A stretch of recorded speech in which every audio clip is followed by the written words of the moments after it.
All right, hello, welcome to the roast along video for the SR 800 with extension tube. If you have the 540 with the extension tube, this is the video for you as well. The extension tubes roast very similarly no matter which unit you have. Right. So this is the one for you as well. We're just using the 800, and we'll talk about the differences as we go along. But this has been our most requested video. People want to know how to use this, want to know how we use it, and we're here to show you how it's done so that you can start off and your first roast can be excellent. Right.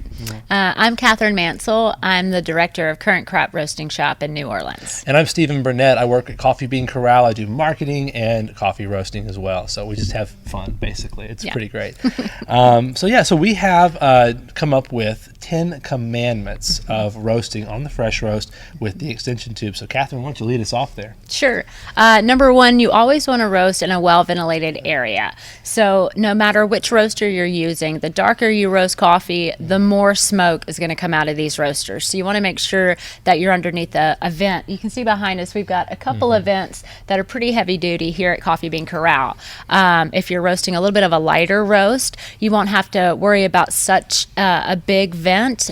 Maybe you could roast on top of your stove and have your the vent that's already there to work for you. If not, you need to make sure you have a well ventilated area. I've roasted near an open window before, so just depends on if your tolerance or your smoke detector's tolerance, honestly. Number two, everything on this is hot. The exception to that is the glass handle right here, and that'll be cool to the touch when you go to pick it up. But the lid holds a lot of heat. The glass chamber obviously gets very hot. The metal rim at the bottom is going to be hot. So be very careful when you handle this roaster while it's hot. You can get burned. We don't want that to happen. Right.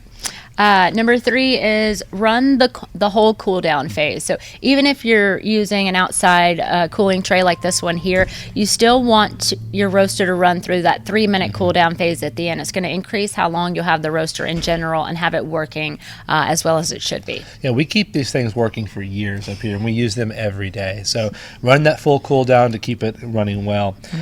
Don't use an extension cord. That's number 4. Don't use an extension cord. It can be tempting, and it can even be challenging to find if you found the exact place you want to roast and there's not a power outlet there. But if you use an extension cord, you will lose voltage when you're running this roaster. It will not get up to temperature as it's supposed to, and you won't be able to roast coffee. So work with what you've got. Try and figure out the best way of doing that, but don't use an extension cord or a power strip or anything like that, because you'll lose that voltage, and this machine needs all of it. While we're on that, actually, you want a dedicated 15 amp circuit. So if you've got multiple things on one circuit, you'd want to have only the roaster running at that time. At my house, if the microwave's running and the roaster's running, the breaker throws.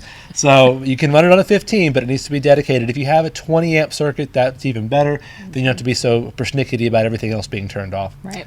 That's number 4. Number 5 is roast above temperatures at 55 degrees. So anything below 55 degrees, you're going to notice your roaster struggling to hit your temperature.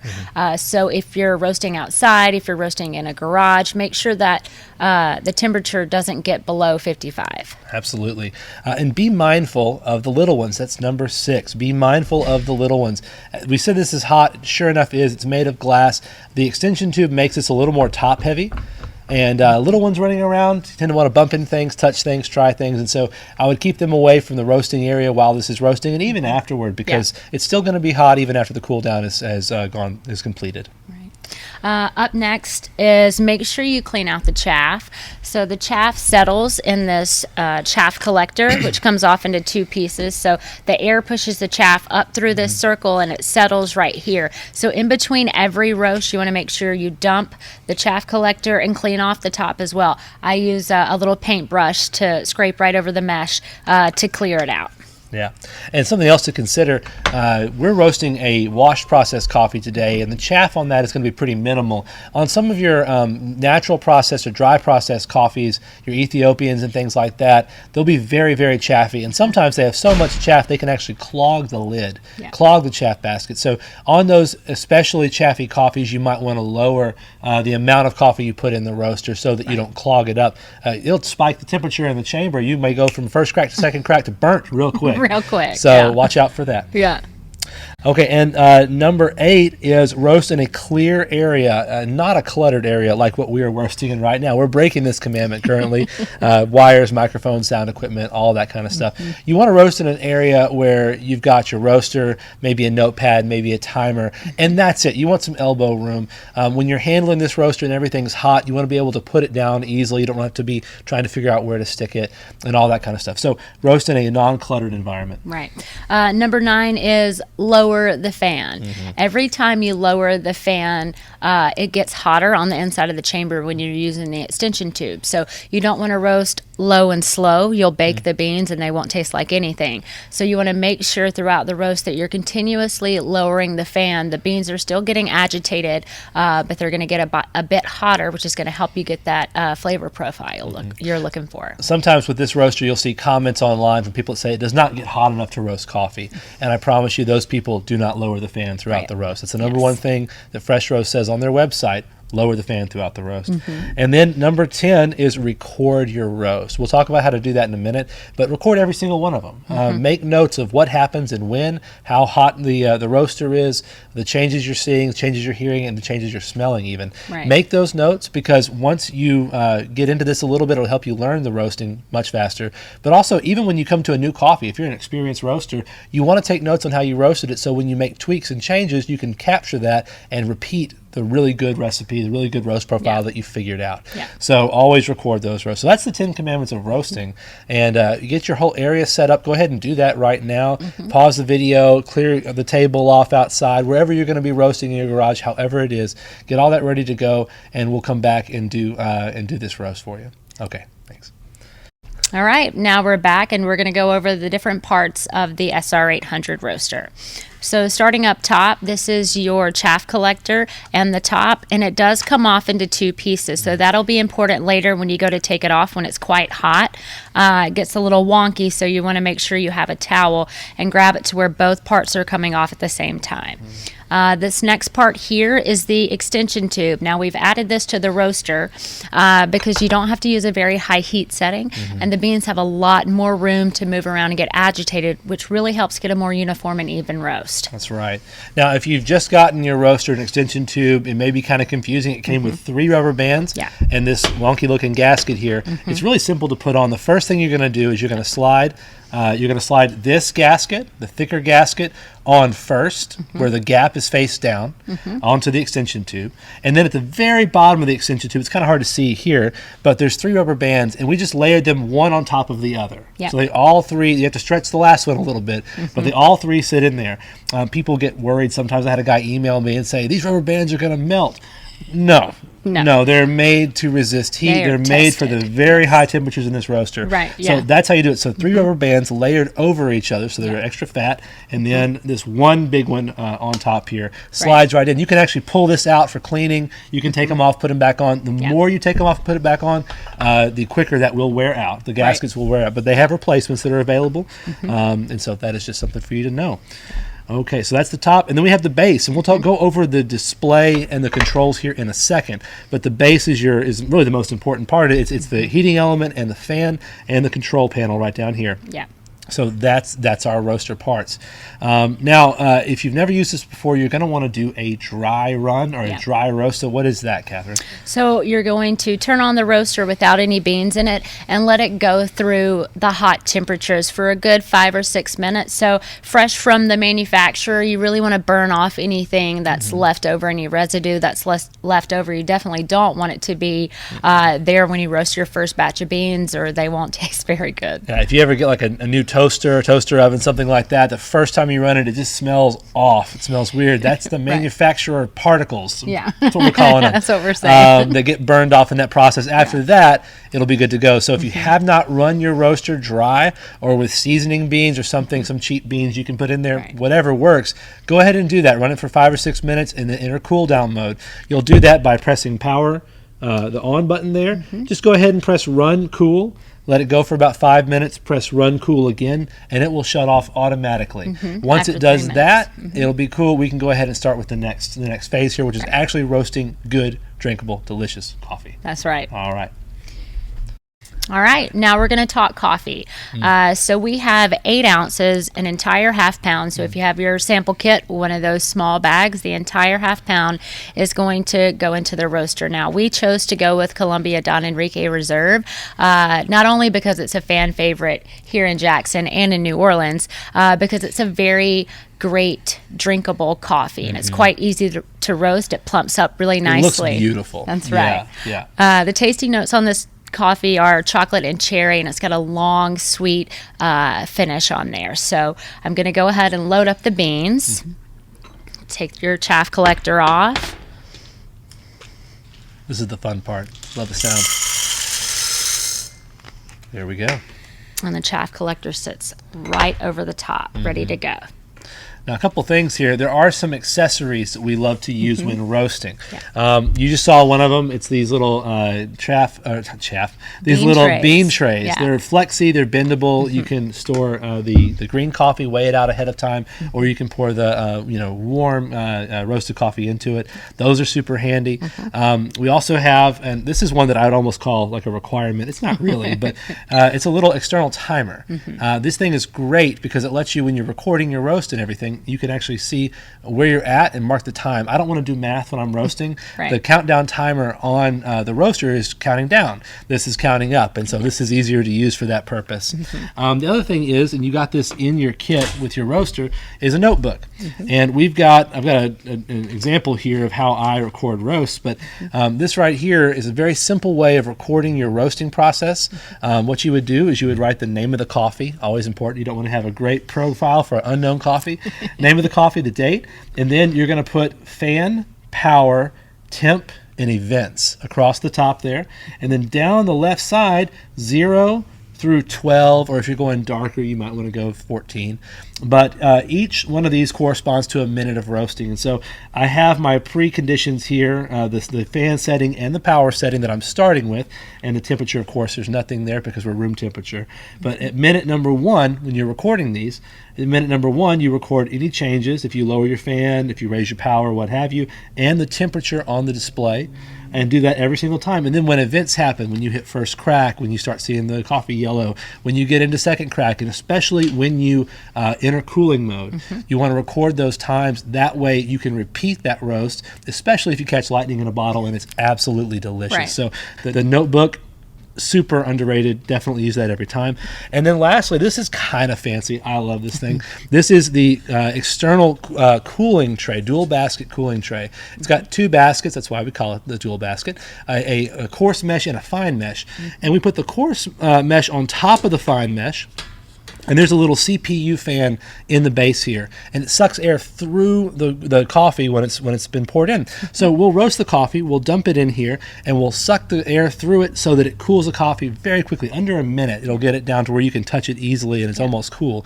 And the reason we have 2 baskets here, any broken pieces of coffee, any excess chaff will fall through the coarse mesh into the fine mesh, and that way you've already got it sifted and cooled all in one. It's not necessary, but it's super nice. Yeah. Now, if you want to see the cool sequence used with this roaster, we did that in the SR540 video. Yeah. So we use the built-in cooling feature here. In this video, we're going to use the external cooling tray. However, if you don't have an external cooling tray or an external cooler of any kind, that's fine. You can totally cool the coffee in this roaster. We'll tell you when to press that run cool button. It'll just turn off the power and run air through it until it's cool for about 3 minutes. So that's right. Either way, it works, but we're going to show you how to use this one today. All right. Now that we've got the beans loaded, you've got your beans loaded, the on-off button is going to bring up the panel. So from left to right, it's going to go fan, power, time. So the way that we have it set it up, our fan setting could go from 1 to 9. We're going to start it off as high as it can go at 9. That number in the middle, that number 5, is our power setting, which is our heat setting.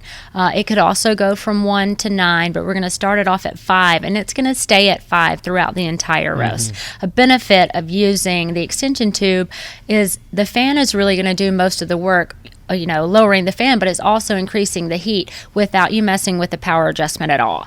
And then we have our timers set to 12. So throughout the roast, you're going to be lowering the fan. So this knob here on the right-hand side is the only thing that you're going to be using to make adjustments. So you tap it all the way down, and you continue to tap it, and you'll see click there, all the way down, and you'll notice how it toggles through. So we're going to start off at 9, 5, 12. Get your roaster set up, and we'll go here just in a second. Yeah, and if you turn clockwise, it'll increase the number. If you turn counterclockwise, it will decrease the number. Right. So you can make those adjustments. Well, you can't even see right now, but like that, it's very simple. Yeah. And then when you're ready to go, we'll go. We'll go. Okay, now we're ready to roast. Yes, we are. Okay, so if you've got everything set up, go ahead and get ready. We're going to do a countdown. I'm going to press the time, start the external timer here at the same time. We'll do a 3, 2, 1 countdown. So 3, 2, 1, roast. Press that run cool button, the little arrow button. Yeah. Now, Catherine just did something. She adjusted the angle. You see these little tabs on the side of the roaster. That's how the roaster fits in to the base. But there's a bit of movement there. You can actually move it a little bit. And sometimes you'll put the chamber on top, and you'll notice, oh man, airflow is not what I want it to be. A small little tweak, clockwise or counterclockwise on that adjustment can get the air flowing. Right. Now, if you watch the SR540 video, you'll already notice that this coffee is getting thrown around a lot more with that extension tube than it was without the extension tube. Yeah. Exactly. That's pretty obviously because the chamber is more narrow. So the same amount of air pressure is being forced to a smaller area, and it's moving the coffee around a lot more easily, which is why one reason you would want an extension tube to begin with. Sure. So what we're going to do, we're going to wait 2 full minutes until that timer on the roaster gets to 10, and then we're going to toggle over to the fan setting and lower it to 8. So the outside timer will count up to 2, and that's when you'll start to make your adjustments. So we're giving the 2 minutes. We're giving the roaster a couple of minutes to go ahead and start. Raw beans are really dense and heavy, so the first couple of minutes they're just starting to bounce around and start adjusting to the heat. By the time the timer gets to 10, it's time for our first adjustment. You smell that already? Yeah. And you can already see the color of the beans sort of fading out. They'll fade out to a light pale yellow, then get into darker yellows, start to get into tans and browns, and at a certain point they're going to pop like popcorn. That's it. To me, the sensory aspect of coffee roasting is so fun. I mean, they say you can roast by sight, sound, and smell, which is pretty much how we roast coffee. Yeah. Looking, the color changes. Oh, here we go. Yeah. Now it's at 10, so I'm going to toggle over to the fan setting, turn the knob. Okay. So fan 8, power 5. Yeah, the sensory aspect is what's fun about it to me. There are some of our customers that have been roasting for 20 plus years. You could blindfold them and bring them in here, and they could tell you at what stage this coffee was being roasted. Right. Oh, we're just in this phase or that phase, just based on the smell, because those things change so much. But looking at the color and listening for first and second crack, we'll talk a little bit more about that in a second. Right. Those are all really important clues and hints about how this coffee is roasting. Sure. I've probably recommended this roaster for people first starting out to roast 95% more than I've recommended any of the rest of them, because you can see everything that's happening, smell everything that's happening, and then you can hear those cracks really well. So when you're first learning how to roast coffee, having all of those 3 in one roaster is extremely beneficial. Absolutely. And I know, this is a air roaster. It's a fluid bed roaster. And some people have this roaster, have similar roasters, and want to upgrade to a drum. And I'll tell you what, this is the roaster that I use more than any of our other roasters. It's the one I'm most familiar with. Right. And a couple of reasons for that. One, it roasts excellent coffee. You can do a half pound at a time. The capacity is perfect for me. I have an espresso machine at home. Yeah. It's perfect for me on that. And the other thing is, it's quick. I don't have to, if I want to roast a small sample of something, I don't have to come up and wait for a machine to preheat. Right. And then wait for a long cool down sequence. Yeah. it's a quick roaster. So to me, it fits right into my life. I love to have people come over for dinner. When they leave, I kind of surprise them. I say, you want me to roast you some coffee before you leave? And they're like, oh, no, because they assume it's this big whole, like a big contraption and a lot of time. And I say, oh, I'll be done in like 10, 15 minutes. Yeah. And I'm able to roast some coffee, show off a little bit. A little bit. It's a lot of fun. So now the timer's down to 8. I'm going to tap the knob again, lower the fan to 6. Now the next time I lower the fan, I'm going to lower it to 5 when the timer gets to 7.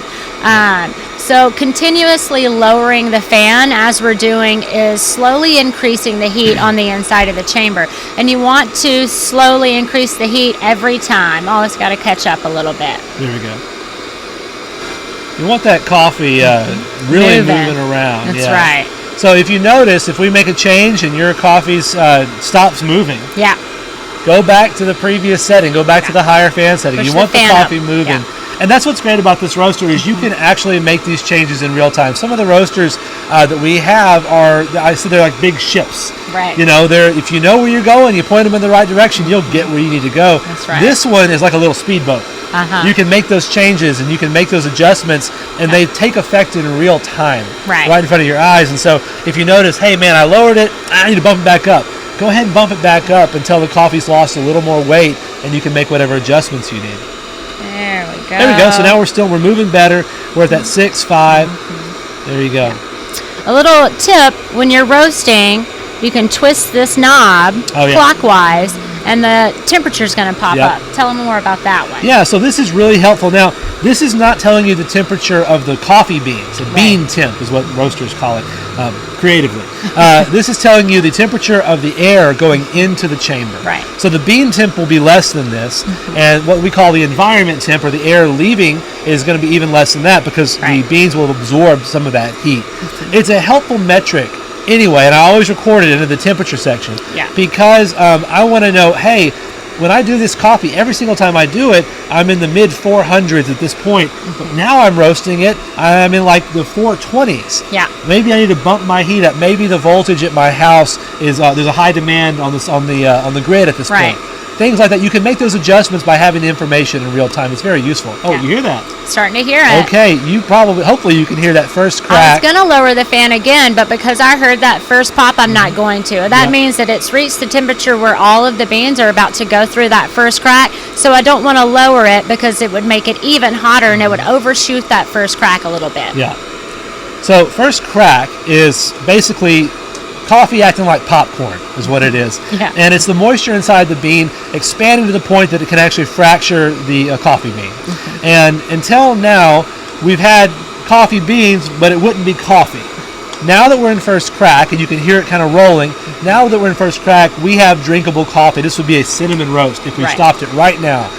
Very first sign of first crack. Yeah. Now, a lot of people, first crack can be kind of confusing because the first time you hear a pop in your roaster, you think, that's first crack. Right. Well, that may be the first crack of first crack. Right. Because first crack is a event that has to take place across the whole bed of coffee. Right. All those beans have to crack. Yeah. So sometimes you have an extra small little bean in there that made its way in, and that one snapped first because it was an early bird, right? Yeah. Well, that's not first crack. That's just the first crack of first crack. Right. You would want to wait till multiple beans fire in quick succession. They pop, pop, pop, pop. Yeah. And then you know you're in first crack. And I would record that as an event in my notebook. First crack at whatever minute we're at, you know, and whatever temperature. Exactly. That way you know, okay, this is the beans telling you what's happening, and so you can record that information and make use of it later. Yeah.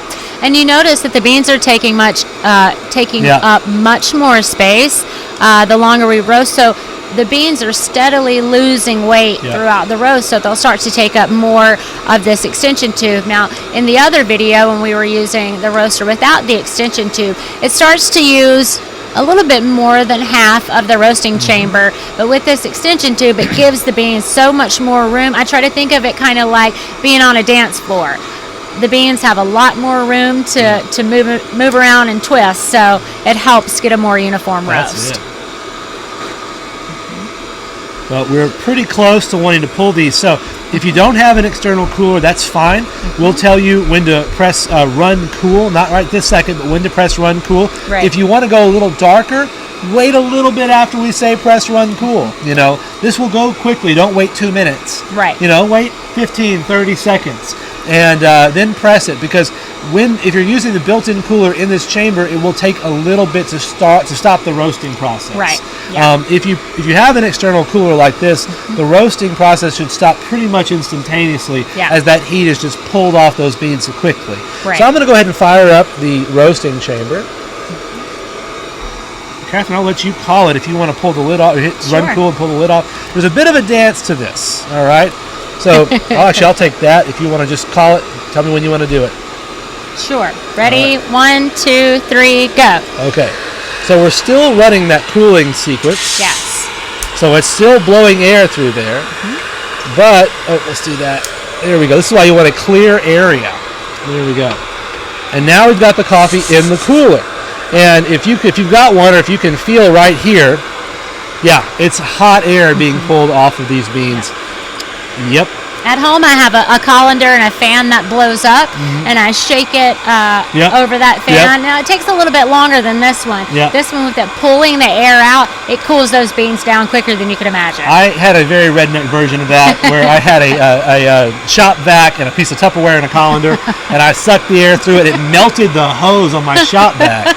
It completely melted it. So there are better and worse ways of doing it. Right. But this is, these are already in the high 400 degrees, and they're perfectly fine. They're warm, but they're not hot anymore in here.